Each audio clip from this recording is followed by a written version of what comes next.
Բարև սիրելիներս, այսօր կընթերցենք Հովհաննես Թումանյանի թարգմանությամբ Սագարած աղջիկը հեքիաթը։ Սկսեցինք։ Լինում է չի լինում մի պառավ կին։ Պառավն իր սագերի հետ ապրում է անմարդաբնակ լեռների մեջ մի փոքրիկ տնակում։ 4 կողմից շրջապատված անտառով պառավն ամեն օր իր ձեռնափայտը վերցնում ու տմբալով գնում է անտառ։ Գնում է սագերի համար խոտ է հավաքում, պտուղ է քաղում, շալակում բերում է տուն։ Տեսնողը կասի, թե որտեղ որ է խեղճ պառավն իր բեռան տակին կճկռի, բայց միշտ էլ հաջող տուն է հասնում։ Ճամփին պատահած մարդկանց էլ ուրախ բարևում է։ Բարի օր, ախպեր ջան, տեսնում ես այսօր ինչ լավ եղանակ է։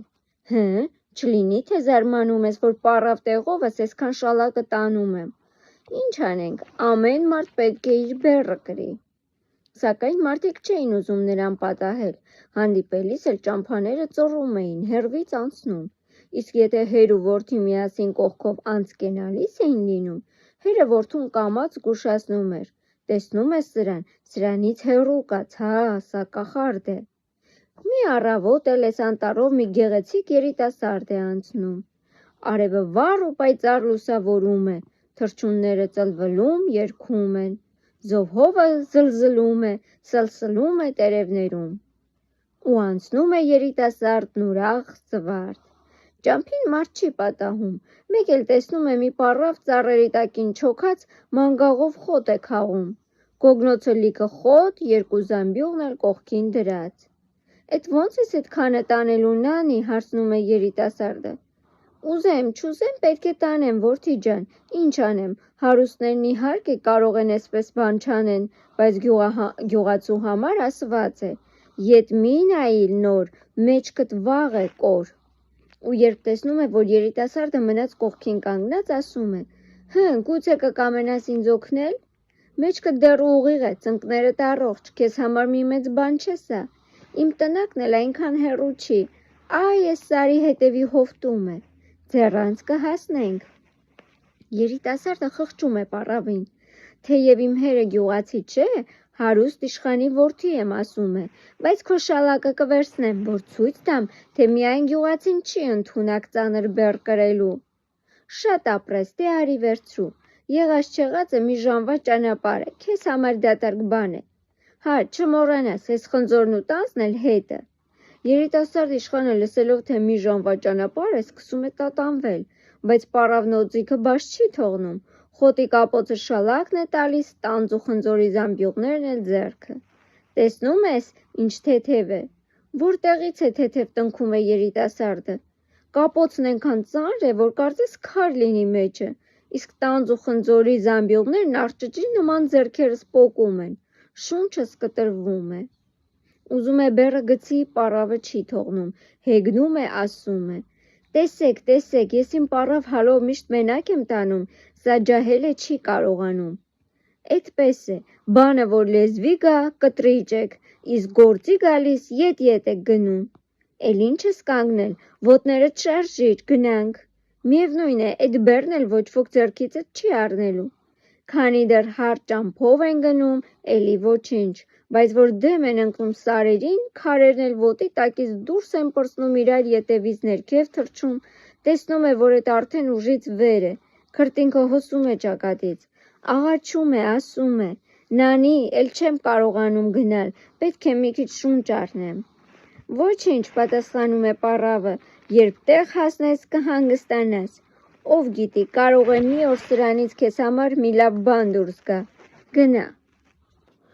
Դու բոլորովին խիղճ չունես, այ պառավ, բարկանում է երիտասարդը և ցանկանում է բեռը ցած գցել, բայց որտեղից կապոցն այնպես է մեջքին կպել, ոնց որ թե հետը ծնված լինի։ Դես է շուռ գալիս, դեն է պտտվում, իրեն թափահարում է, չի լինում, չի ազատվում։ Իսկ պառավը ծիծաղում է, որ իր կեռ ձեռնափայտը ձեռքին էս կողմ են կողմ է թռչկոտում։ Ինչու ես այդպես բարկանում, տղա ջան, հենց կարմրել ես, կարծես հնդուհավ լինես։ Հանգիստ բեռը տար, հենց տուն հասնենք, ես գիտեմ քեզ ինչպես կվարձատրեմ։ Ինչ պետք է աներ խեղճ երիտասարդը, ուզեր, չուզեր, պետք է հաշտվեր իր ճակատագրին ու քարշ գար պառավի ետևից։ Պառավն էլ քանի գնում, այնքան ժրանում ու արագանում էր, իսկ բեռն ավելի էր ծանրանում։ Վերջը մի տեղ էլ հանկարծ պառավը թռչում է կապոցի վրա ու պինդ նստում երիտասարդի շալակին։ Ինքն էլ թեև չոր չոփի նման, բայց մի հաստ ու կոպիտ գյուղացի կնոջից ավելի ծանր է լինում։ Երիտասարդի ծնկները դողդողում են, բայց հենց կանգնում է թե չէ, պառավը ճիպոտով կամ եղինջով սկսում է զարկել ոտքերին։ Ախ ու օխով, թառաջ քաշելով մինչև սարն է բարձրանում, այնտեղից էլ հասնում է պառավի տուն։ Քիչ է մնում տեղնուտեղը ընկնի, հոգին տա։ Սագերը պառավին տեսնում են, թևերը թափահարելով և ուրախ աղմկելով վազում են ընդառաջ, իսկ սագերի ետևից ճիպոտը ձեռքին մի պառավ կին է գալիս, պնդակազմ ու բարձրահասակ, բայց ահավոր այլանդակ ու անճոռնի։ Մայրիկ կանչում է նա, ինչ պատահեց քեզ, որ այսքան ուշացար։ Ոչինչ, աղջիկս, պատասխանում է պառավը, ինձ ոչ մի վատ բան չի պատահել։ Ընդհակառակը, անտառում պատահեցի այս երիտասարդ պարոնին, որ իմ տեղն ու իմ բեռը շալակեց բերեց։ Էդ հերիք չէր, երբ որ ես հոգնեցի, ինձ էր զոռով շալակն առավ։ Ճամփեն էլ այնքան կարճ թվաց, որ չիմացանք ինչպես եկանք։ Շարունակ ծիծաղում էինք ու իրար հետ կատակում։ Վերջապես պառավն իջնում է այս տղայի շալակից, մեջքից կապոցն իջեցնում, ձեռքերից զամբյուղները վերցնում ու փաղաքուշ վրան նայելով ասում. «Դե հիմա նստիր էստեղ շեմքում, հանգստացիր։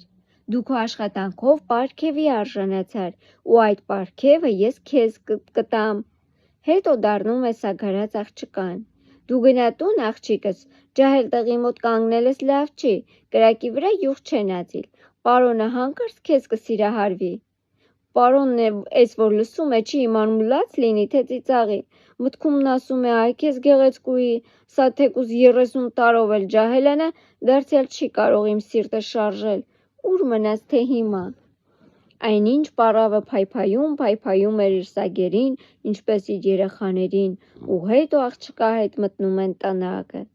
Հոգնած երիտասարդը ձգվում է վայրի խնձորենու տակի նստարանի վրա, օդը ջերմ է ու բուրավետ։ 4 կողմ տարածվում է ընդարձակ դալար մարգագետինը, լիքը կապույտ ու դեղին ծաղիկներով։ Մարգագետնի միջով արևի տակ արծաթի պսպղալով վազում է վճիտ տարվակը, մեջը ճերմակ սագերն են գնում գալիս ու լող տալիս։ Ինչ լավ տեղ է, բացականչում է երիտասարդը, բայց այնքան եմ հոգնել, որ աչքերս փակվում են։ Պառկեմ աչքս մի քիչ կպցնեմ, էն էլ չլինի, թե քնած տեղը քամին ոտներս տանի, այնպես ուժից ընկել են, կարծես բամբակից լինեն։ Մի քիչ քնում է, պառավը գալիս է հրում արթնացնում է, ասում.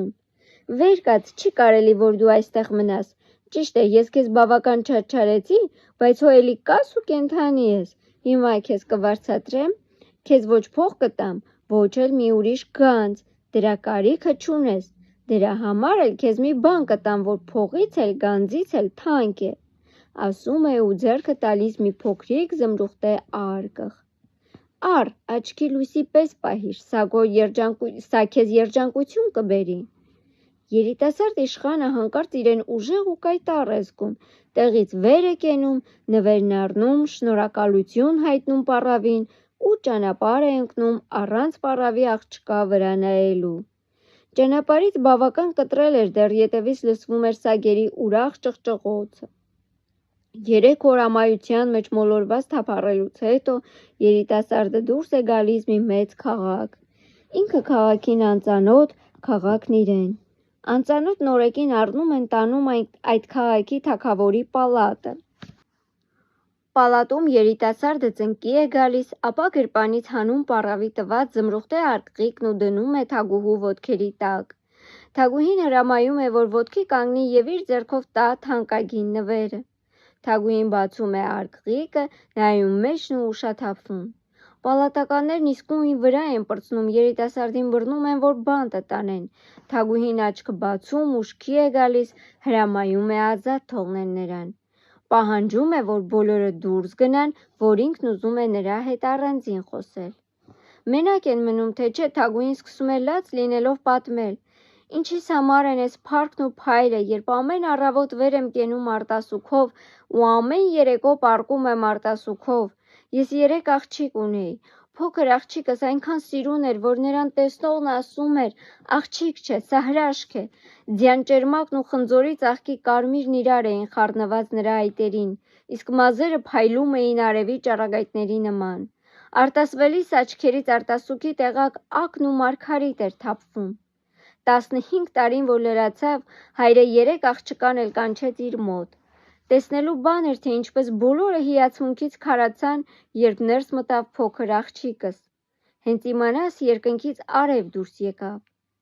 Զավակներս, ասաց թագավորը, չգիտեմ, թե երբ կհասնի իմ վերջին օրը։ Դրա համար էլ ուզում եմ հենց այսօրվանից որոշել, թե ամեն մեկդ ինչ բաժին է ստանալու իմ մահից հետո։ Գիտեմ, որ բոլորդ էլ սիրում եք ինձ, բայց ձեզանից որն ավելի շատ է սիրում, նա ամենից մեծ բաժինը կստանա։ Ասացեք իմանամ, թե որ մեկդ որքան է սիրում ինձ, որ ձեր խոսքերով կարողանամ ձեր սերը չափել։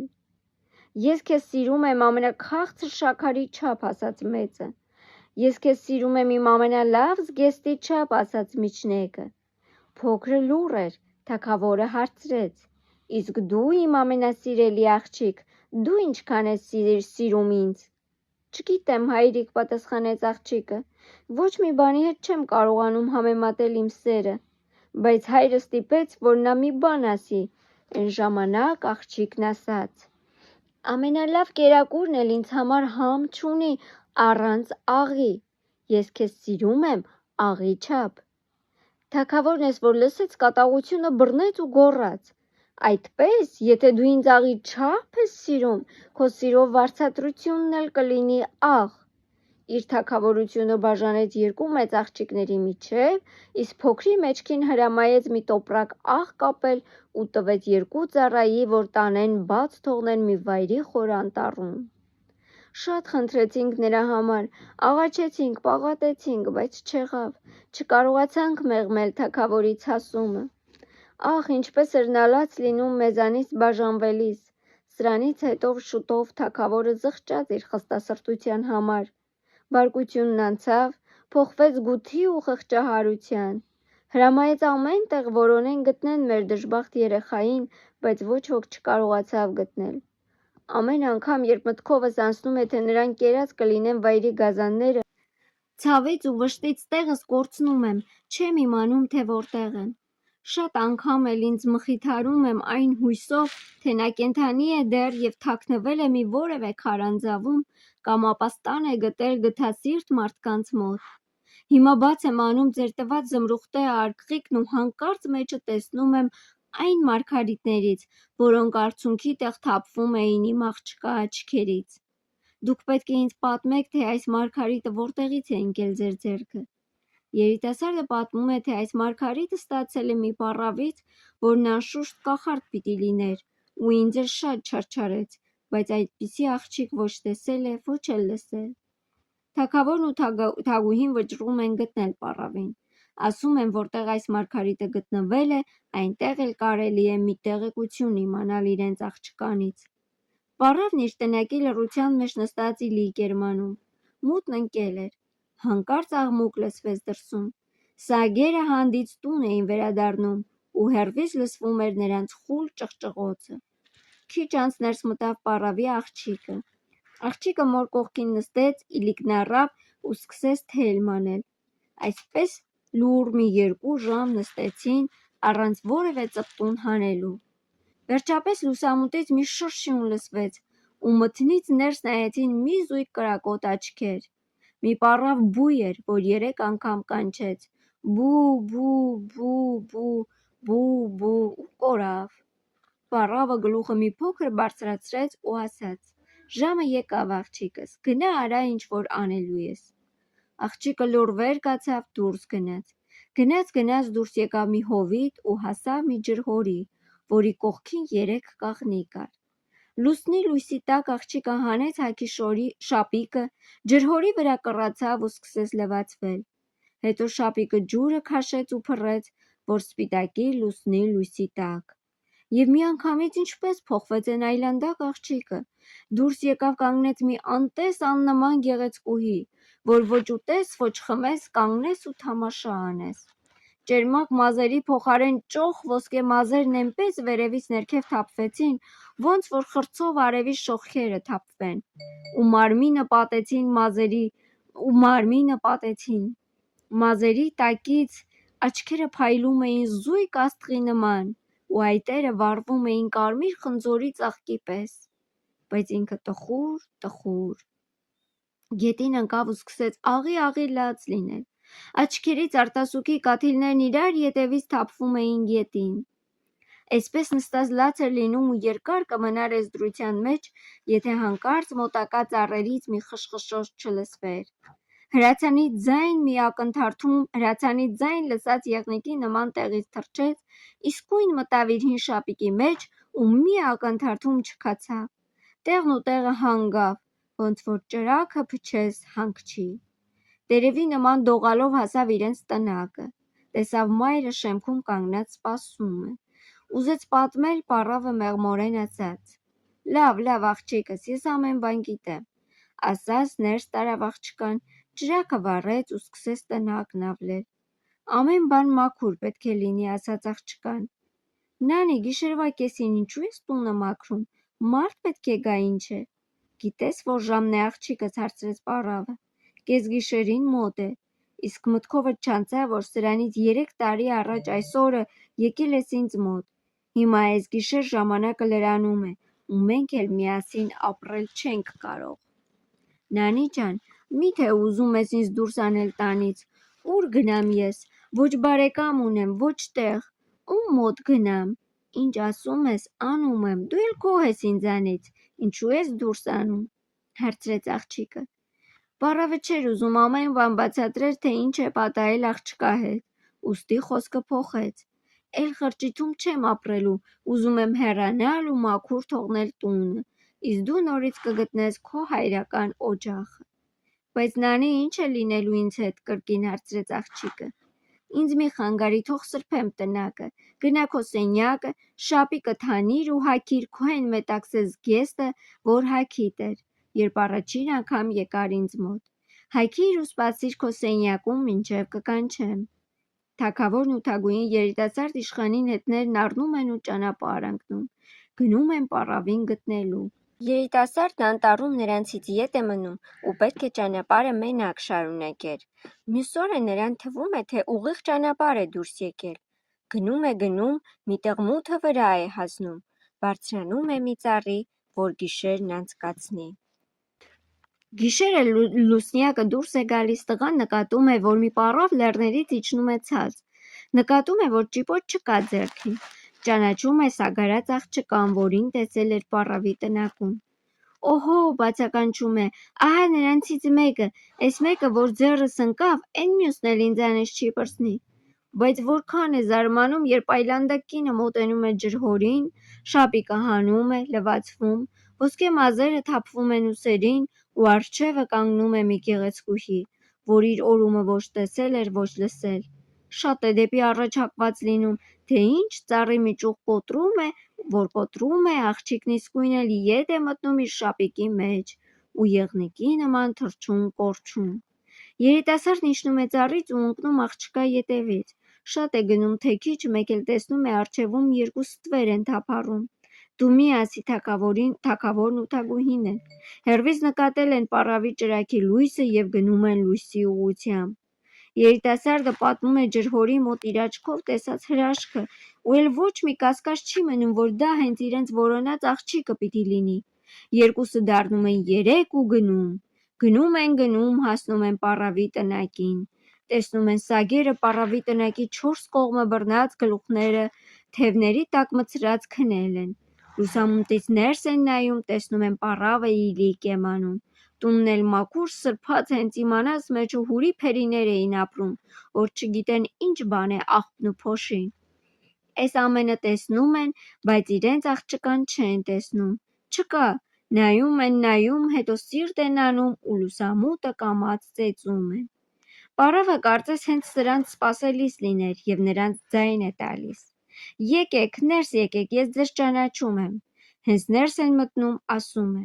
Թագավորն ապրած կենա, դուք հո այսօր ստիպված չէիք լինի այսքան երկար ճանապարհ կտրելու, եթե 3 տարի առաջ ձեր սիրուն ու բարի աղջկան չգիտեմ ինչի համար այնքան անիրավ կերպով դուրս չանեիք ձեր տանից,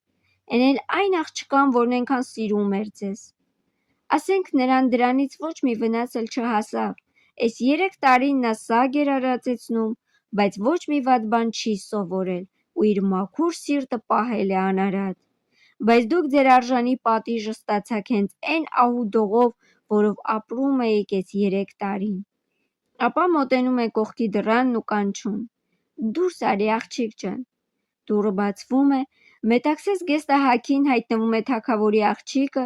ոսկի մազերն արձակ թափված ուսերին ու թիկունքին աչքերը ցողուն աստղեր ու ինքը կարծես մի հրեշտակ էր, որ երկիր իջավ։ Դուրս է գալիս, վազում է, ընկնում հորն ու մոր գիրկն ու սկսում համբուրել։ Հայրն ու մայրն ուրախությունից լաց են լինում, իսկ երիտասարդը մնում է ապշած նրանց կողքին կանգնած։ Աղջիկը հենց նկատում է նրան, ինքն էլ չի իմանում ինչու կարմրում կարմիր վարդ է կտրում։ Թագավորն ասում է. «Աղջիկ ջան, իմ թագավորությունն արդեն բաժանել եմ, հիմա ինչ տամ քեզ»։ Նրան ոչ մի բան հարկավոր չի, աղջկա փոխարեն պատասխանում է պառավը, ես ձեզ եմ նվիրում նրա արտասուքները, որ թափել է ձեզ համար։ Սրանք մաքուր մարգարիտներ են, ավելի մաքուր ու թանկ, քան այն մարգարիտները, որ հանում են ծովերից, եւ ավելին արժեն, քան ձեր ամբողջ թագավորությունը։ Իսկ իրեն ինձ արած ծառայության համար նվիրում եմ իմ տնակը։ Պառավն այս ասելով անհետանում է։ Մեկ էլ տեսնում են տնակի պատերը ճռճռացին, տնակը դառնում է մի շքեղ պալատ, թագավորավայել սեղանները բացարած, բազմաթիվ ծառաները վազում են դեսուդեն։ Պարզվում է, որ պառավը ոչ թե չար կախարդ է եղել, այլ բարի ոգի։ Նա է տվել թագավորի աղջկան այն շնորհքը, որ արտասուքները մարգարիտ դառնան, ու նա է նրան պահել դժբախտության օրերին։ Նա է պահել եւ այն բոլոր կախարդված ու դժբախտացած աղջիկներին, որոնք դարձել էին սագեր եւ այժմ նորից առան իրենց մարդկային կերպարանքը։ Վերջապես նա է առաջնորդել բարի երիտասարդ իշխանին դեպի թագավորի անմեղ հալածված աղջիկը։ Այս ամենից հետո նրանք ամուսնանում են, մոռանում են իրենց անցկացրած ծանր օրերը եւ ապրում են ուրախ ու երջանիկ, բարի ոգու պարգեւած գեղեցիկ պալատում, որ առաջ մի աղքատիկ տնակ էր։ Ահա եւ վերջ, սիրելիներս, եւս մեկ հետաքրքիր հեքիաթ ձեզ համար։ Կհանդիպենք հաջորդ հետաքրքիր հեքիաթների ժամանակ, իսկ ձեզ առաջարկում եմ բաժանորդագրվել եւ սեղմել զանգակոճակը։ Ցտեսություն։